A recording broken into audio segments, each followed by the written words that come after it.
Class 8th Hindi workbook sem 2 chapter 1 Hindi की workbook है आप लोग की Vikas Hindi workbook standard 8th chapter number 1 पत्र एवं डायरी। क्वेश्चन नंबर 1, बड़ों से पूछकर पता कीजिए। हम जो पत्र लिखते हैं वे दूसरों तक कैसे पहुंचते हैं?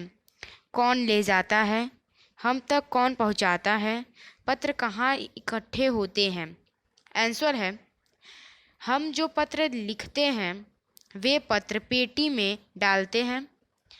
डाकिया उन्हें डाकघर ले जाता है। डाकघर से उन पत्रों को पते के अनुसार रेल द्वारा वहाँ के डाकघरों में भेजा जाता है। वहाँ से फिर वे पत्र पते के अनुसार स्थानीय पते पर डाकिया द्वारा भेजा जाता है। क्वेश्चन 2, आजकल पत्र किस किस माध्यम से एक दूसरे तक पहुँचते हैं? आंसर है, आजकल पत्र डाक, कुरियर और ईमेल के माध्यम से एक दूसरे तक पहुँचते हैं। थर्ड नंबर, जिस क्षेत्र में आप रहते हैं वहाँ का पिन कोड यानी पोस्टल इंडेक्स नंबर क्या है? आंसर है, मैं मकरपुर बड़ौदा में रहता हूँ। वहाँ का पिन कोड 390018 है।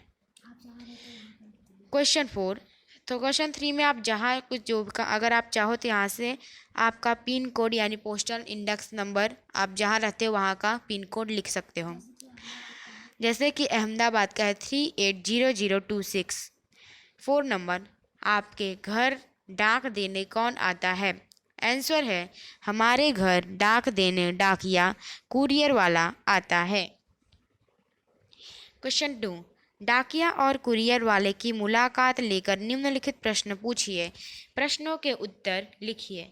डाकिये से बातचीत। 1 नंबर प्रश्न, डाकिये से, आप डाक सेवा से कब से हैं? डाकिया, आंसर है, मुझे डाक सेवा में 5 वर्ष हो गए। नंबर 2 प्रश्न, इस सेवा में आपको क्या सुविधाएं मिलती है? डाकिया, आंसर है, इस सेवा में हमें वेतन के अलावा मुफ्त चिकित्सा सुविधा मिलती है। हाई स्कूल तक 2 बच्चों की फीस मिलती है। इसके अलावा हमें साइकिल भी मिलती है। नौकरी से अवकाश मिलने पर पेंशन मिलती है। नंबर 3 प्रश्न, आपके साथ लोगों का व्यवहार कैसा है? डाकिया, आंसर है, लोग हमारे आने का इंतज़ार करते हैं। हमारे प्रति उनका व्यवहार बहुत अच्छा होता है। नाव आता है कुरियर वाले से बातचीत। 1 नंबर प्रश्न, कुरियर वाले से, अंकल आपको अपना काम कैसा लगता है? कुरियर वाला, आंसर, काम अच्छा है पर मेहनत बहुत है। पगों और पार्सलों को उसी दिन पहुंचाना बहुत ही कठिन काम है। बारिश के दिनों में बहुत तकलीफ होती है। नंबर 2 प्रश्न, क्या आप अपने काम से खुश हैं? कुरियर वाला, आंसर, हाँ खुश हूँ। मैं अपने काम को समाज सेवा मानता हूँ। नंबर 3 प्रश्न, आपको क्या सुविधाएं मिलती हैं?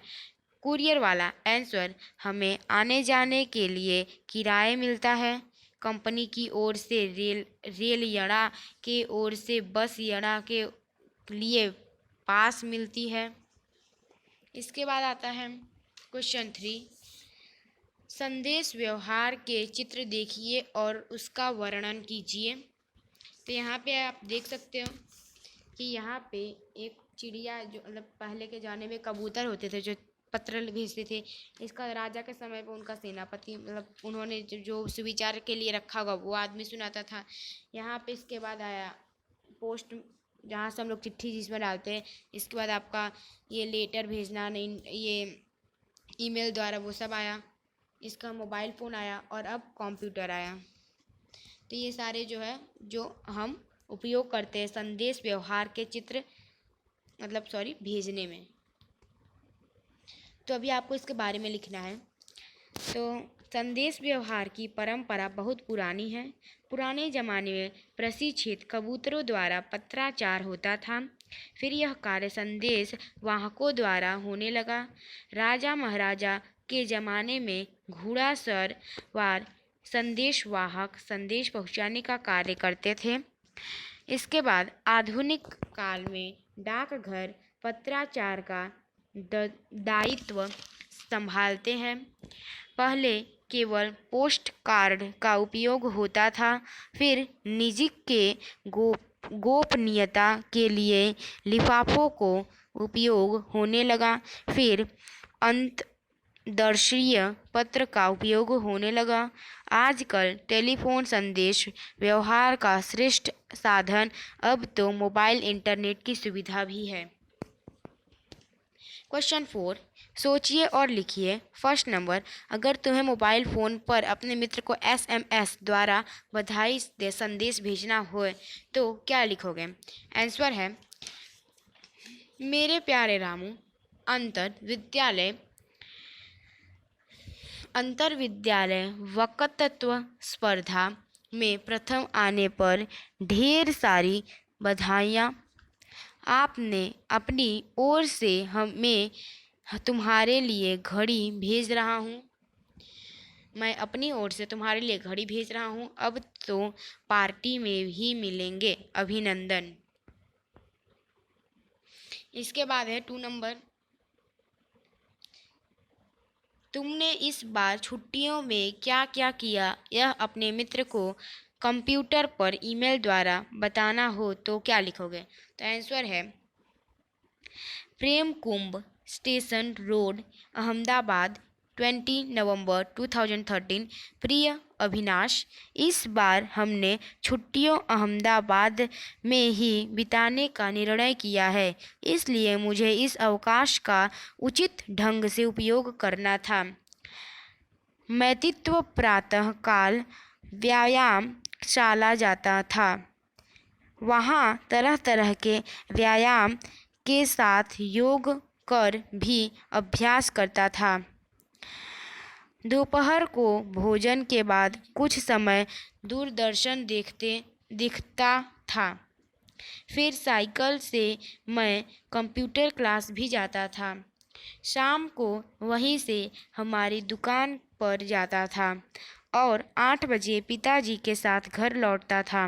फिर रात को बहन के साथ कैरम अथवा चेस खेलता था। तो यहाँ पे ये आपका छुट्टियों के बारे में था। अब आता है निर्देशित विषय के बारे में पत्र लिखिए। फर्स्ट नंबर, आपने की हुई अपनी यात्रा या अपने किए हुए प्रवास का वर्णन करते हुए अपने मित्र को पत्र लिखना है। तो इस तरह से आप पत्र लिख सकते हो। रमेश पुरोहित, 4 आकाश गंगा डेयरी रोड, राजकोट, 27/12/2013। प्रिय सखी आस्था, जय हिंद। तुम्हारा पत्र 3 दिन पहले आया था, लेकिन मैं कन्याकुमारी के प्रवास में थी और कल ही लौटी हूँ। कन्याकुमारी भारत के प्रसिद्ध तीर्थ स्थान है। वह तमिलनाडु राज्य में भारत के एकदम दक्षिणी सिरे पर स्थित है। हम दादर मद्रास एक्सप्रेस ट्रेन से चेन्नई पहुँचे। हम वहाँ के मीनाक्षी होटल में ठहरे। दूसरे दिन हम ST बस द्वारा कन्याकुमारी चल पड़े। सारा मार्ग नारियल के वृक्षों से भरा हुआ था। कन्याकुमारी एक छोटा सा कस्बा है। हमने शाम को समुद्र तट पर भारी भीड़ देखी। सूर्य का ऐसा भव्य कप मैंने कभी नहीं देखा था। कन्याकुमारी के बाजार से शंख और सीपों से बनी कई वस्तुओं की चित्र मैं तुम्हें भेज रही हूँ। तुम्हारी सखी रिंकू। इसके बाद है सेकंड नंबर, बीमारी के कारण अवकाश के लिए कक्षा शिक्षक को पत्र लिखना है। तो आप इस तरह से लिख सकते हो। 25 आशा सदन, महात्मा गांधी मार्ग, अहमदाबाद, 14/10/16। आदरणीय गुरुवर, कल शाम मुझे जोर की ठंड लगकर बुखार हो गया। डॉक्टर को दिखाया तो उन्होंने बताया कि ये मलेरिया बुखार है। स्वस्थ होने में कम से कम 1 सप्ताह तो लग ही जाएगा। अतः आपसे प्रार्थना है कि मुझे 1 सप्ताह का अवकाश प्रदान करें। इस बीच मेरी पढ़ाई का जो नुकसान होगा मैं स्वस्थ होते ही उसकी पूर्ति कर लूँगी।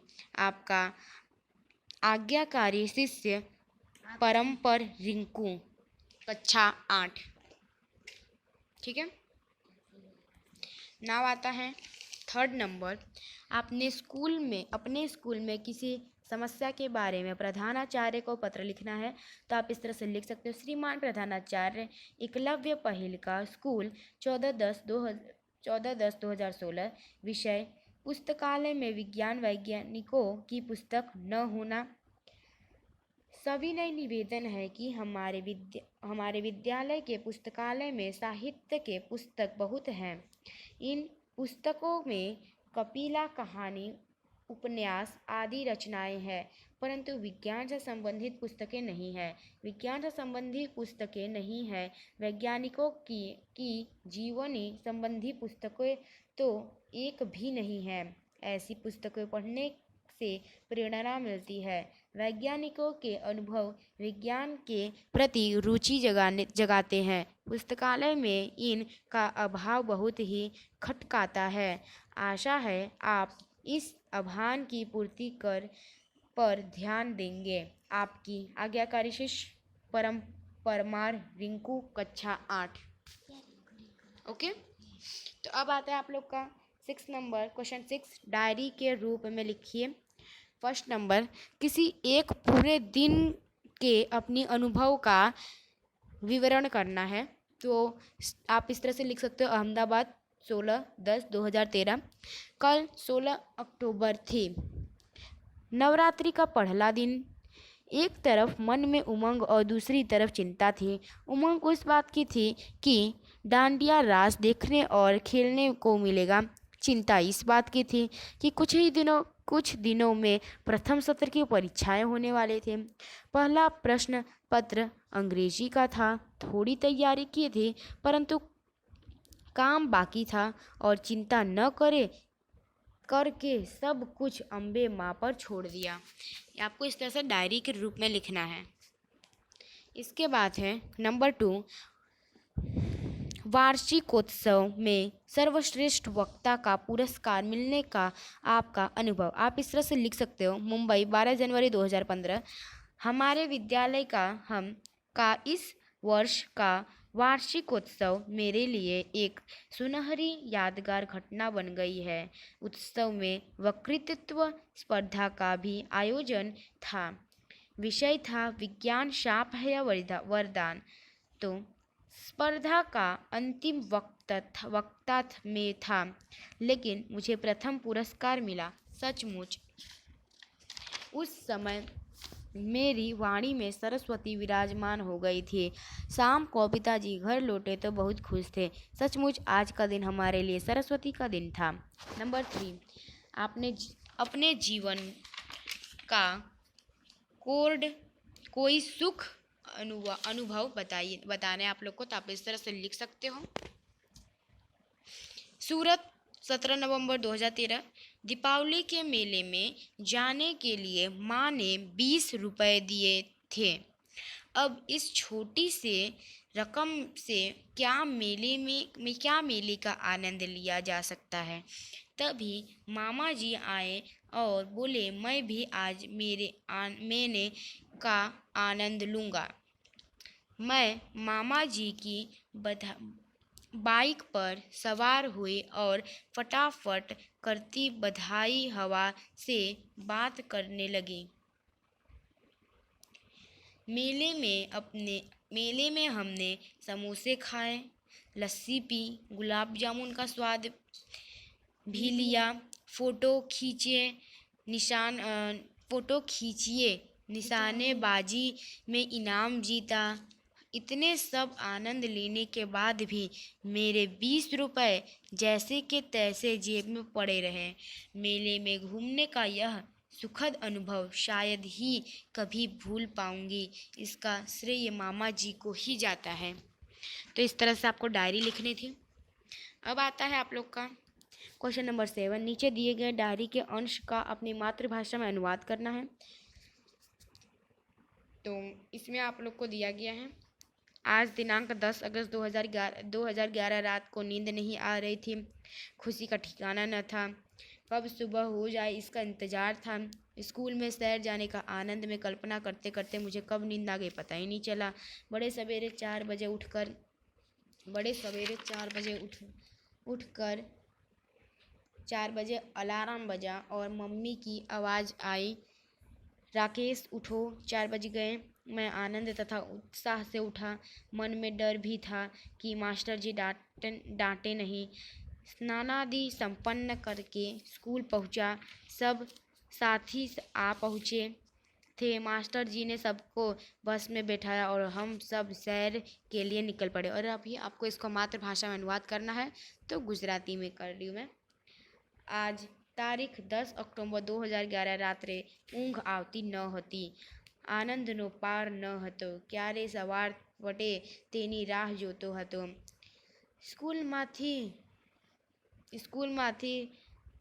પરપટનનો જવાનોના નંદનની કલ્પનાનો કરતો કરતો મને ક્યારે ઊંઘ આવી ગઈ. પહેલાં સવારે 4 વાગ્યો અને અલાર્મ વાગ્યું અને મમ્મીની અવાજ આવી સાંભળ્યો, રાકેશ ઉઠો, 4 વાગી ગયું છે. અને હું આનંદ અને ઉલ્લાસથી ઉઠ્યો. મનમાં ડર પણ હતો કે ગુરુજી ધમકાવે નહીં. સ્નાન વગેરે પતાવીને સ્કૂલ પહોંચી. બધા મિત્રો આવી ગયા હતા અને ગુરુજીએ બધાને બસમાં બેસાડી દીધો અને અમે બધા સૈર ચપાટમાં નીકળી ગયા. नाउ अब आता है क्वेश्चन नंबर 8। दिए गए प्रशासकीय शब्दों के आधार पर वाक्य बनाना है। फर्स्ट नंबर अधीक्षक। आप शब्द है मतलब आंसर है, शर्मा जी कई वर्षों तक रेडियो के समाचार विभाग के अधीक्षक थे। नंबर 2 प्रभारी। उसने सूचना विभाग के प्रभारी का पद संभाला। आयकर छिपाना अपराध है। प्रशासन। पूर्व सूचना मिलने पर ही प्रशासन ने कोई सक्रियता नहीं दिखाई। तो यहाँ पे आप लोग का ये लेक्चर ओवर होता है। अगर आप लोग का हंड्रेड पसंद इसे लाइक कीजिए, सब्सक्राइब कीजिए, कमेंट कीजिए। आप लोग का हंड्रेड कैसा लगा। मैं तक लेक्चर जय हिंद, जय भारत।